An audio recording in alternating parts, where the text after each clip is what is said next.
इस फिल्म की शुरुआत उस वक्त से होती है जब जेनेट पहली बार क्वांटम रेल में फंस गई थी, यानी एक यूनिवर्स, एक दुनिया में। वो अपने आसपास की चीजों को देखकर काफी घबरा जाती है, पर तभी अचानक कुछ अजीब सी क्रिएचर्स उस पर हमला कर देती है, जो क्रिएचर्स उसने भी आज से पहले कभी नहीं देखी थी। तब वो उनके हमले से बचती है, उनका मुकाबला करती है, बहुत सारे क्रिएचर्स को वो मार भी लेती है। पर तभी उसे यहाँ एक आदमी मिलता है जो घबराया हुआ था, और वो जेनेट से पूछता है कि इस वक्त हम कहाँ हैं। असल में ये और कोई नहीं बल्कि कैंग द कॉन्करर था। जिसके बाद ये सीन इधर से शिफ्ट होकर आता है मूवी के हीरो पर, यानी स्कॉट पर, एंटमैन पर। जब से वो एवेंजर्स में शामिल हुआ था वो काफी मशहूर हो गया था, लोग उसे काफी अच्छे से जाने लगे थे। हालांकि पहले लोग इसे इतना पसंद नहीं करते थे, पर अब यही लोग उसके दीवाने थे, और उसकी दोस्त अब अपने डैड की कंपनी संभालती है। वो पिम पार्टिकल्स का इस्तेमाल करती है दुनिया को अच्छा फ्यूचर भविष्य देने के लिए। ये पार्टिकल्स एनर्जी ताकत को बढ़ा सकती है। अब उन लोगों की जिंदगी काफी अच्छी चल रही थी, काफी खुश थी वो। यहाँ तक कि स्कॉट ने अपनी ऊपर एक किताब भी लिखी थी जिसे वो पढ़कर लोगों को सुना रहा था। वो अब सारे काम छोड़कर एक अच्छा इंसान और एक अच्छा बाप बनना चाहता था, और हमेशा इंसानियत की मदद करना चाहता था। तभी फिर स्कॉट के पास कॉल आती है कि आपकी बेटी किसी को पुलिस ने गिरफ्तार कर लिया है, क्योंकि वो पुलिस वालों से उलझ रही थी, उनके मामले में टांग अड़ा रही थी। जब पुलिस वाले सड़क पर सोने वाले लोगों को वहाँ से हटा रहे थे तो केसी उन्हें ऐसा करने से रोक रही थी। इसीलिए स्कॉट और उसकी दोस्त पुलिस स्टेशन जाकर उसे छुड़ाते हैं और अपने साथ ले आते हैं। स्कॉट उसे समझाता है कि हीरो बनने के चक्कर में तुम एक दिन किसी मुसीबत में फंस सकती हो, तो इन कामों से दूर रहो। इस पर किसी जवाब देती है कि नहीं डैड, अब मैं बड़ी हो गई हूँ, मेरे पास मेरा अपना बनाया हुआ सूट है, तो मैं अपनी हिफाजत कर सकती हूँ और लोगों की मदद करना चाहती हूँ। तब यह स्कॉट को पहली बार ये बात पता चलती है कि किसी के पास भी एक सूट है जो और कोई नहीं बल्कि एंटमैन का है, और ये उसे स्कॉट की दोस्त नहीं दिया है। अब इसके बाद ही लोग स्कॉट की दोस्त के घर जाते हैं और उसके माँ बाप के साथ खाना खाते हैं। यहाँ हम देखते हैं कि उसकी दोस्त की मोम और कोई नहीं बल्कि जेनेट है, जिसे हमने शुरुआत में देखा था। वो सब लोग अब एक साथ मिलकर हंसी खुशी रहते थे। यहाँ केसी जेनेट के हस्बैंड और बेटी के साथ मिलकर क्वांटम रेलम को और जाने की कोशिश कर रही है, यानी वही शुरुआत वाले यूनिवर्स दुनिया। अब जेनेट के हस्बैंड स्कॉट को दिखाते हैं कि मैंने अपनी एड सीवी चूंटियों पर और भी काम करना शुरू कर दिया है, उन्हें मजीद ताकतवर बनाने के लिए, जिस मकसद के लिए मैंने पिम पार्टिकल्स का इस्तेमाल किया है, जिससे ये एड्स इतनी ताकतवर हो गई है कि मेरे हिसाब से कुछ भी कर सकती है। मतलब मैं उन्हें जो करने का कहूँगा वो कर सकती है। तब यही केसी भी सबको बताती है कि मैंने एक डिवाइस बनाई है जिसके जरिए हम क्वांटम रेलम के बारे में और भी जान सकते हैं। पर इस बात से जेनेट खुश नहीं थी, क्योंकि उसने अपनी जिंदगी के 30 साल वहाँ पर गुजारे थे, जो बहुत ही मुश्किल टाइम रहा था, और उन लोगों को इस बात का अंदाजा नहीं था कि क्वांटम रेलम कितना खतरनाक साबित हो सकता है उनके लिए। पर केसी उन्हें तसल्ली देती है कि क्वांटम रेलम के बारे में जानने के लिए हमें वहाँ जाने की जरूरत नहीं है, बल्कि इस डिवाइस की मदद से यही रहकर हम उसके बारे में जान सकते हैं। फिर केसी डिवाइस को ऑन करके एक रेडियो सिग्नल क्वांटम रेलम में भेजती है, जिसकी वजह से वहाँ का सारा डेटा इकट्ठा होकर इन्हें दिखाया जाता है। पर जैसे वहाँ से रेडियो सिग्नल का जवाब आता है तो जेनेट काफी घबरा जाती है और वो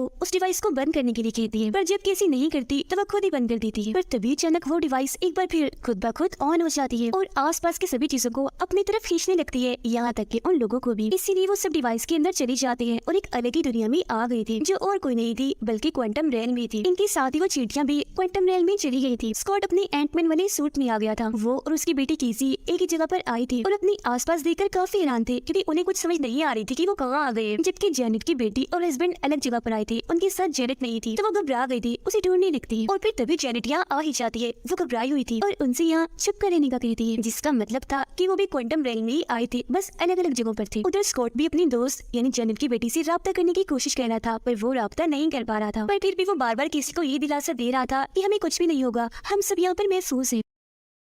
अभी वो बातें कर ही रही थी कि तभी अचानक एक काफी बड़ा सा क्रिएचर नीचे से उठता है और उन पर हमला कर देता है। वो अपनी जान बचाने के लिए भागते हैं। वो इन्हें अभी मारने ही वाला था कि तभी कुछ सूट पहने लोग यहाँ आकर अपनी पावर्स ताकत से उस क्रिएचर को मार गिराते हैं और इन लोगों की जान बचा लेते हैं। ये लोग दरअसल यही की क्वांटम रेलम के ही रहने वाली थी, जो इन लोगों को भी अपने लिए खतरा समझ रही थी, तो पकड़कर उन्हें अपने साथ ले जाते हैं। वो अलग की जुबान में कुछ बोल रही थी। फिर जैसे वो स्कॉट को अपना खास किस्म का शरबत पिलाते हैं तो स्कॉट को अब उनकी जुबान समझ आने लगी थी। वो उन लोगों को फिर बताता है कि हम यहाँ कैसे आए और आप लोगों के लिए हम खतरा नहीं है। पर तभी उनकी लीडर सामने आती है, कहती है कि तुम लोग ऊपर से आए हो, वो रास्ता खुल गया है तो जरूर यहाँ वो कॉन्करर भी आता होगा। ये शुरुआत वाला आदमी जो जेनेट को भी मिला था। लीडर इन्हें बताती है कि उसने हमारी इस दुनिया क्वांटम रेलम पर हमला करके इसे जहन्नुम नाक जैसा बना दिया। पर यहाँ स्कॉट को ये समझ नहीं आ रही थी कि आखिर कॉन्करर है कौन। पर हम समझ जाते हैं कि वो आदमी कैंग द कॉन्करर है, जो बहुत खतरनाक और अच्छा इंसान नहीं है। जेनेट को यहाँ के कुछ लोगों का ग्रुप मिलता है जिनसे जाकर वो मिलती है। वो लोग उसे देखकर काफी खुश हो गई थी, क्योंकि जाहिर है इतना अरसा उसने यहाँ गुजारा था। ये देखकर उसका हस्बैंड और बेटी हैरान थे। अब यहाँ के लोग इन्हें एक बड़ा सा उड़ने वाला क्रिएचर देते हैं ताकि ये लोग उस पर सवारी कर सके। जिसके बाद ये लोग उस पर सवार होकर एक जगह पर जाते हैं, जहाँ जेनेट उन दोनों को भी वो एक खास किस्म का शरबत पिलाती है और अब इन लोगों को भी यहाँ की जुबान समझ आने लगती है। अब यहाँ जेनेट अपने दोस्त से मिलकर उससे मदद मांगती है, क्योंकि इस आदमी और जेनेट ने मिलकर कॉन्करर का पहले सामना भी किया था और ये काफी बहादुर कहलाई थी, सब में काफी मशहूर हो गई थी। पर यहाँ जेनेट को ये जान के काफी बुरा लगता है कि उसका ये दोस्त अब कॉन्करर के साथ मिल चुका है, यानी इसने उसे सुलह का हाथ बढ़ाया है और वो अब इन लोगों को ही ढूंढ रहा है। ये सुनकर टीना को गुस्सा आता है, इसीलिए उस आदमी पर हमला करके उसकी शिप को चुराकर यहाँ से भाग जाती है। उधर क्वांटम रेल्म की लीडर स्कॉट को बता रही थी कि कैसे कॉन्करर ने हमारे लोगों को मारकर यहाँ अपनी एक अलग दुनिया बना ली, जहाँ उसके बहुत सारे साथी है जो उसकी तरह ही खतरनाक है, और जो लोग बच गए वो उसे छुपते छुपाते उसे हराने के लिए हर वक्त लड़ते रहते हैं। अब इतनी ही देर में कैंग द कॉन्करर के लोग इन पर हमला कर देते हैं, क्योंकि उन्हें पता चल गया था कि वो लोग इन्हीं जेनेट और स्कॉट यहाँ आ चुके हैं। तभी लोग उनसे लड़ते हैं, उनका मुकाबला करते हैं। हालांकि कॉन्करर की टीम काफी बड़ी थी, काफी बड़ी लड़ाई छिड़ जाती है इनके बीच। कॉन्करर के लोगों ने मजबूत सूट पहने हुए थे और वो आग निकाल रहे थे। इसी दौरान केसी देखती है कि वो लोग यहाँ के लीडर को पकड़ने वाले हैं, इसीलिए वो बगैर कुछ सोचे ही अपने सूट में आकर उसकी मदद करने के लिए चली जाती है। तब ये देखकर स्कॉट को भी जाना पड़ता है उसकी मदद करने के लिए, और अब ये दोनों बाप बेटी अपने एंटमैन वाले सूट में आकर उनसे लड़ने लगते हैं और बड़ी बहादुरी से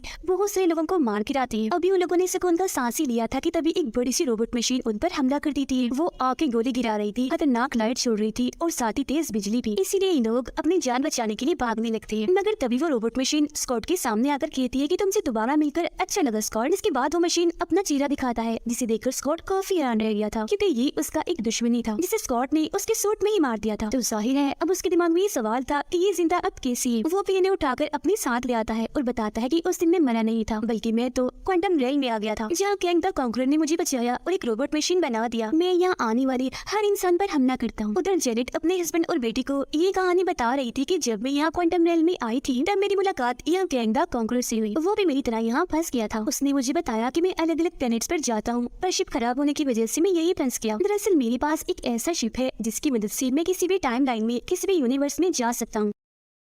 आगे जेनेट बताती है कि मैंने और उसने मिलकर फिर उसकी शिप की एनर्जी बॉल को रिचार्ज किया ताकि वो वापस अपने घर जा सके, और फिर कई सालों की मेहनत के बाद हम कामयाब हो ही गए, क्योंकि हमने उस एनर्जी बॉल को चार्ज कर ही लिया। इसके बाद फिर हम उसे कैंग की शिप में लगाने लगे। उसका वो पूरा शिप ही उसके दिमाग से कनेक्टेड था, जुड़ा हुआ था, और फिर जैसे मैंने उसे छुआ तो मैंने कैंग के दिमाग की हर एक चीज को देख लिया, जिससे मुझे पता चला कि न जाने कितने ही टाइम्स और दुनियाओं को कैंग ने बर्बाद कर दिया, बिल्कुल उन्हें नष्ट कर दिया जैसे वो कभी पाए न गए हो। और क्वांटम रेल में वो फंसा नहीं था, बल्कि किसी ने जानबूझकर उसे यहाँ फंसाया था ताकि वो यही कैद रहे और बाहर आकर और किसी दुनिया और टाइम को तबाह न कर दे। पर क्योंकि उसका शिप ठीक हो चुका था, साथ ही उसने अपना सूट भी पा लिया था, इसीलिए उसने जेनेट को कहा कि मैं तुम्हें भी तुम्हारे घर छोड़ दूंगा और वादा करता हूँ कि तुम्हारी दुनिया तुम्हारे प्लेनेट को कुछ नहीं करूंगा। पर जेनेट को ये बात मंजूर नहीं थी कि वो मेरे प्लेनेट को बेशक छोड़ दे पर बाकियों को तबाह कर दे, इसीलिए वो वहाँ से अपने सूट वाले रूप में आकर गायब होकर उस एनर्जी बॉल को चुराकर वहाँ से भागने लगती है। पर क्योंकि कैंग ने अपना सूट हासिल कर लिया था, इसीलिए वो ज्यादा दूर तक नहीं भाग पाती। कुछ दूर जाने पर वो वहाँ तबाही मचाकर जेनेट को भागने से रोक देता है। फिर जेनेट यहाँ अपनी ताकत से उस एनर्जी बॉल को काफी बड़ा कर लेती है ताकि कैंग उस तक कभी न पहुँच सके, और खुद यहाँ से भाग जाती है, जिससे अब कैंग द कॉन्करर यहाँ फंस गया था, क्योंकि उसका रास्ता भी बंद कर दिया गया था। और क्योंकि उसके पास मजबूत सूट था, इसीलिए उसने यहाँ अपनी दुनिया बना ली, जिसके बाद उसकी एक काफी बड़ी टीम भी बन गई, और जेनेट यही उससे छुप कर रहती रही। जिसके बाद उसके हस्बैंड ने आकर उसकी जान बचा ली और उसे घर ले गया। फिर वापिस आने के बाद अभी भी वो इस शर्मिंदगी में थी कि मैं क्वांटम रेल में एक मोस्टर को जगाई। जिसके बाद उसकी बेटी उसे दिलासा देती है कि फिक्र मत करें, हम एक साथ मिलकर उसे एनर्जी बॉल को लेने से रोकेंगे। और फिर वो तीनों निकल जाते हैं उस एनर्जी बॉल की तलाश में। उधर स्कॉट के सामने कैंग आ गया था, जो उसे किसी को मारने की धमकी देता है कि मैं तुम्हारी बेटी को मार दूंगा, तो तुम जाकर उस एनर्जी बॉल को लेकर आओ। तो अपनी बेटी को बचाने के लिए स्कॉट चला जाता है, पर जैसे ही उस जगह के दरमियान में पहुंचता है तो उसे अजीब होने लगता है। वो देखता है कि यहाँ मेरे जैसे और भी कई सारे लोग बन चुके हैं। उसे कुछ भी समझ नहीं आती कि ये क्या हो रहा है। वो जितना इस बारे में सोचता जा रहा था, उतने ही उसकी हम शक्ल बन रही थी। ये सब उसके दिमाग का काम था,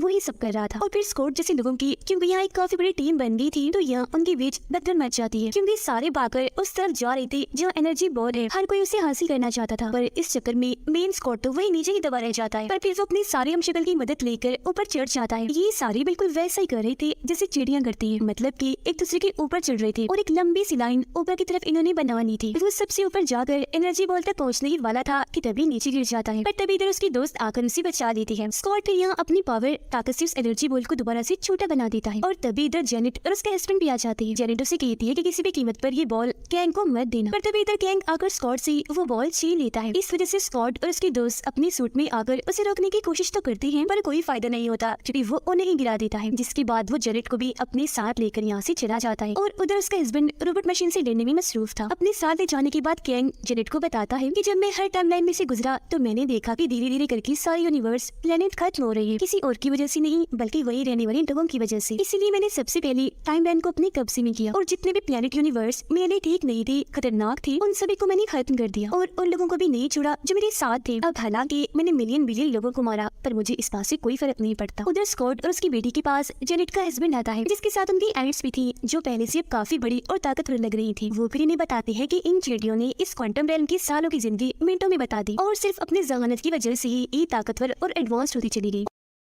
उधर गैंग के गार्ड्स जब केसी को भी ले जा रहे थे कैद करने के लिए, तभी रास्ते में चालाकी से वो उन गार्ड से खुद को छुड़ा लेती है। उन्हें मारकर वो फिर यहाँ के लीडर को भी आजाद कर लेती है। लीडर केसी से कहती है कि तुम सब लोगों को ये मैसेज भेजो कि हमें एक साथ मिलकर गैंग के टावर पर हमला करना चाहिए, हम उसे हरा सकते हैं। ये सुनकर कैसी किसी तरह वहाँ के सिस्टम को हैक करके मैसेज देती है कि हम दोनों यही है और बिल्कुल ठीक भी, तो आप सब लोग अब एक साथ मिलकर गैंग के टावर पर हमला कर दें, हम उसे हरा सकते हैं। वो सभी लोगों की हौसला अफजाई कर रही थी और उसकी ये सारी बातें स्कॉट भी सुन रहा, जिसके बाद वो सारे लोग एक होकर टावर पर हमला करने के लिए जाते हैं। पर गैंग को भी ये बात पता चल गई थी। वो अपनी पूरी आर्मी के साथ यहाँ से भागने की सोच में था। वो एनर्जी बॉल को अपनी शिप में लगाकर शिप को स्टार्ट करने इन्हें चलाने का हुक्म देता है। पर तभी स्कॉट वहाँ अपनी एंटमैन वाले सूट में ही काफी बड़े साइज के रूप में आकर वहाँ हर तरफ तबाही मचाता जा रहा था। वो बिल्डिंग्स को अपने मुक्कों से और पैरों से बड़ी आराम से बर्बाद करता जा रहा था। गैंग के शिप्स उसे ऐसा करने से रोक रही थी पर वो उन्हें भी बस सिर्फ अपने हाथ से साइड पर हटाकर चींटियों की तरह मसलता जा रहा था। वो शिप्स काफी ज्यादा थी कि तभी बाकी के लोग भी इधर आ जाते हैं गैंग पर हमला करने के लिए। वो टावर के काफी पास आ चुके थे। उधर जब रोबोट मशीन किसी को मारने ही वाला था कि तभी वो भी अपने डैड की तरह अपना साइज बड़ा करके जोरदार उसे मुक्का मारती है, फिर और उसे मारकर वही फेंक देती है और कहती है कि मैं तुम्हें एक मौका दे सकती हूँ, अगर तुम चाहो तो सुधर कर एक अच्छे इंसान बन सकते हो। उधर गैंग का शिप बस उड़ने ही वाला था कि तभी स्कॉट उस पर हमला कर देता है और उसकी एक एक झटके से शिप के कई सारे टुकड़े हो जाते हैं। इसीलिए अब गैंग भी बाहर आ चुका था अपनी असली खतरनाक रूप में और वहाँ के लोगों को वो मारना शुरू कर देता है अपनी खतरनाक ताकतवर लाइट से, जिसके सामने कोई भी टिक नहीं पा रहा था और वो सारे के सारे दूर दूर जाकर गिर रही थी। यहाँ तक कि स्कॉट भी आगे नहीं बढ़ पा रहा था उसे रोकने के लिए, उसका हमला वो भी नहीं झेल रहा था। फिर तभी गुस्से में गैंग उसे कहता है कि तुम्हें अंदाजा नहीं मैं कितना ताकतवर और खतरनाक हूँ, ना जाने मैंने कितने प्लैनेट्स यूनिवर्स का खात्मा कर दिया है और तो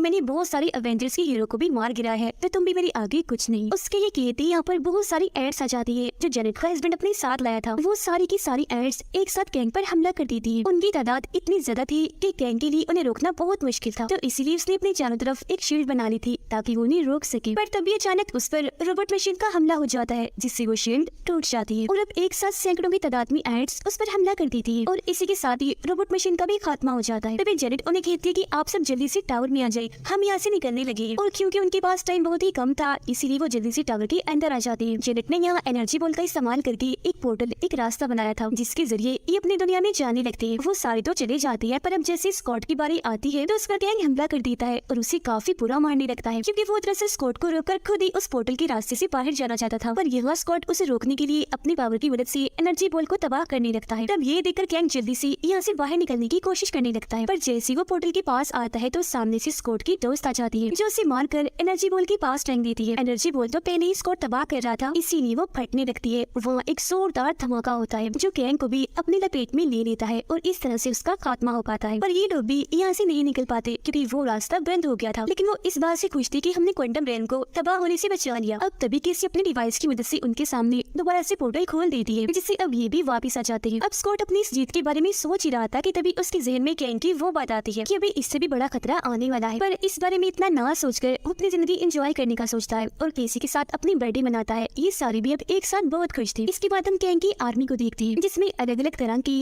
अलग अलग किस्म की बहुत सारी गैंग थी और फिर हम देखते हैं इस आर्मी के मेन गैंग को उसे फिर यहाँ से निकाल कर क्वांटम रेल में भेज दिया जाता है ताकि वो इस यूनिवर्स को खत्म कर रही थी जो काम पहले वाला गैंग नहीं कर पाया। और ये चीज उस खतरे की तरफ इशारा कर रही थी जिसके बारे में स्कॉट भी सोच रहा था। इसके बाद हम लोकी और मोरबियस को देखते हैं जो इस दूसरे वर्जन इन्हीं गैंग की जो ये आर्मी बनी थी उनकी मेन गैंग से वो मिलते हैं जिसकी शक्ल लोकी ने पहचान ली थी जिसके बारे में वो मोरबियस को भी बताता है। अब ये वाले दो पोस्ट क्रेडिट सीन दिखाते हुए ही ये मूवी इधर ही खत्म हो जाती है।